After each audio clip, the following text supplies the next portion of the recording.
I just, kind of hit on some stuff that I think is on my heart. Number one is I believe that we as young adults and people specifically, we grow in the most difficult points of our lives. It's extremely easy to say I love God and, God is awesome and I believe the word and I'm a firm believer. But let something happen in your life or let a surprise happen in your life and then we really see where it is. I told you guys my buddy Pastor Mike, who watches often and he speaks quite a bit. And he was telling me that, your boiling point, it tells you what your weaknesses are in life. We all get to boiling points in our lives, man. I feel like I've been to a boiling point 30 million times this year. But it shows you your weakness. I'm serious. And it shows you when you get to the point to where it's like, I don't know if I can take any more, you can. And that's when Paul says, just stand. And when you get to your boiling point, it's important to understand the way that you're acting because those are usually the weaknesses in your life. If you're flipping out on people real quick, then you have a weakness in an area of maybe you're worrying. If you're sad and depressed and stuff all the time, it's an area of weakness. And when that boiling point goes away, those emotions and stuff will go away, but you're going to come to another boiling point in life. And what are you going to do about it? And I think it's very important that you understand that this life that we're in, the life of the believer, man, I'll be honest, it is not for wimps. It's not for the weak at heart. It's not for those who aren't going to be consistent. It's not for those who are going to constantly look at themselves and say, I'm a failure. The life that Christ has called us to, man, it's a journey, but it's something that you've got to work through. And I'm saying that from experience, being a spiritual leader. And in my life, the enemy will just come at you every which way, man, and try to just get you to quit. And he'll try to get you to quit in areas that you're doing really well in. You may be doing really well in school. You may be doing really well in a relationship. You may be doing really well at your job, or you may be doing, especially spiritually speaking, you're like, man, I'm doing well and I'm studying, I'm doing things. The enemy's going to try to come and try to trip you up. And you got to make sure that, number one, that your training has got to come into play. And this life that we live in is something that God has prepared for us. There's a lot of crazy stuff that I've been seeing coming on the news and stuff. But I think there was a situation with a Dallas Cowboy or something like that. And I think it was two guys, and one of the guys passed away. But one of the guys, I think he was driving drunk. And anyway, he ended up popping a curb, and he actually ran over his teammate and killed him. And they were interviewing the team and Jerry Jones and, all these guys in football are just talking about how difficult it is. And one guy was talking about, he's like, you got to make sure this young guy, he's like, you got to make sure you value life and you love people and you don't hold stuff against people because, he was just saying life is short and you never know when your time's going to come and all of this. And then he about almost broke down. And then they quoted Tony Romo, and Tony Romo is just like, you don't have a playbook for this type of stuff in life. But part of me said, he's right. But then the other part of me said, no, he's not right. And it was the Holy Spirit that said, that guy's not right. There is a playbook for life, and it's called the Bible. And the playbook that they're used to is for sports. But they don't know how to turn to the playbook of life. The playbook of life of when you go through a difficult situation and how to pray for God's strength to help get you through. That's the playbook of life. How you count it all joy when you fall into various trials, knowing that certain trials are testing your faith. It's not even testing you, but let your faith have its perfect work that you may be complete, lacking nothing, and you may be persevering. Cast the whole of your care. Don't worry about anything. Cast the whole of your care upon God. 1 James 5:6-8, for he cares for you. In other words, he doesn't want you to worry, so why are you taking on these worries?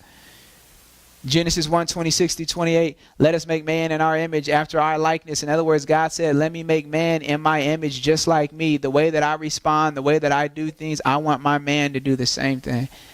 And the second that man gets in the playbook of life and starts working on those plays, then you'll have the results and you'll have the touchdowns in your life that God has desired for you to have. I mean, I'm 29 years old, and I believe that when I'm 69, 79, 89, the Bible's not going to change. And the things in this world that go on is really not going to change. It's amazing to think that the Bible as ancient as it is, can be so futuristic and progressive. You ever thought about that? How this Bible that was here before I was here talks about the history, then it talks about how to conduct my life, and then it talks about the things to come.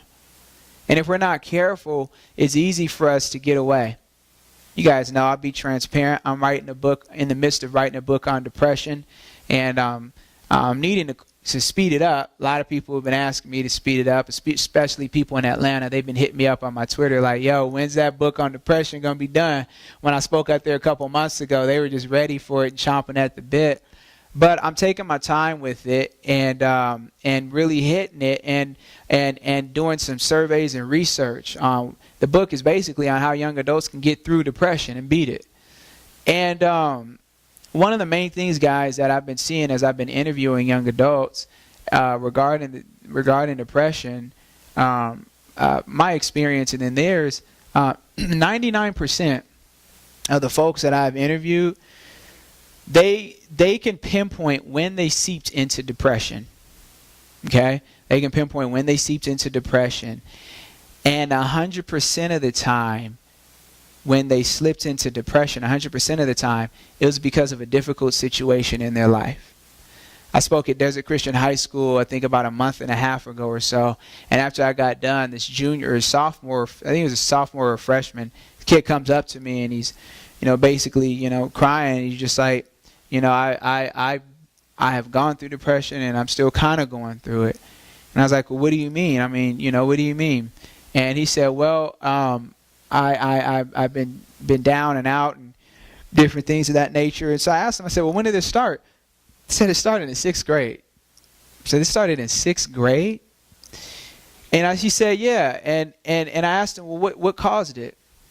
This kid was getting bullied all the time. He was getting made fun of, and then he was getting bullied and made fun of and getting bullied time in after time out, and he never really did anything about it. And then he said he started getting into karate and he started getting into football and let some of that aggression out.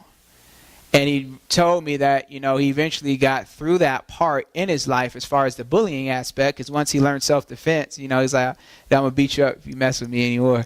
So that kind of took care of that, and he let aggression on the football field. But he said there'd be times where depression would try to seep in his life and other times. And I even talked with, as I interviewed another young adult, and this young adult said that I seeped into depression when I lost my job and I didn't have the income that I had, and I had to stay at my parents' house, and I couldn't go down to LA all the time that I wanted to because I did not have the gas money, and all of these different things. And as a result of that, I slipped into depression, and I put myself there. And, some of you guys know part of my story, and I'm not going to share it with all of that right now, but I've had bouts with depression and different things of that nature, and mine stemmed from a difficult situation compounded by another difficult situation in my life.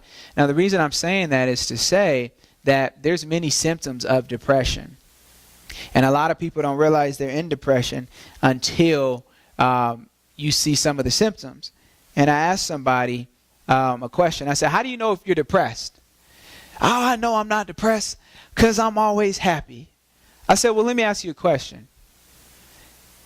Can you know what depression is? I'm sorry, how can you not know if you're not depressed, if you don't know what depression is? So how can you tell me that you're not if you don't know what it is? She's like, yeah, that's true. So I said, you have to first know what depression is and its symptoms, and then look at yourself and make sure you can diagnose yourself and say that I'm not. So, I mean, you can't know what algebra isn't until you know what algebra is. So some of the symptoms of depression, as I've been interviewing people and even myself, is just wanting to slip away and be to yourself a lot, more than normal. Feeling sorry for yourself and sympathetic. Replaying difficult situations over and over in your mind as though nobody cares about you. You got tunnel vision. In other words, I'm looking down this dark tunnel and I just don't see the light. I don't ever think I'll ever make it out of this difficult situation in my life. And the devil deceives us, and we rightfully let him. Hey, what's up? It's your boy, Pastor Tommy III. So glad that you tuned in to watch this broadcast. Share it with your friends. Hook it up on Facebook, Instagram, Twitter, all that good stuff. Want to make sure that you guys know that we meet every Tuesday night, of course, in the Lancaster area. You can visit the website, avccusa.org. Don't forget, you can keep hooking us up on YouTube. Hope you enjoyed it. Don't forget to follow me on Twitter at Pastor Tommy 3. God bless you. And don't forget, stay young and unashamed. Peace.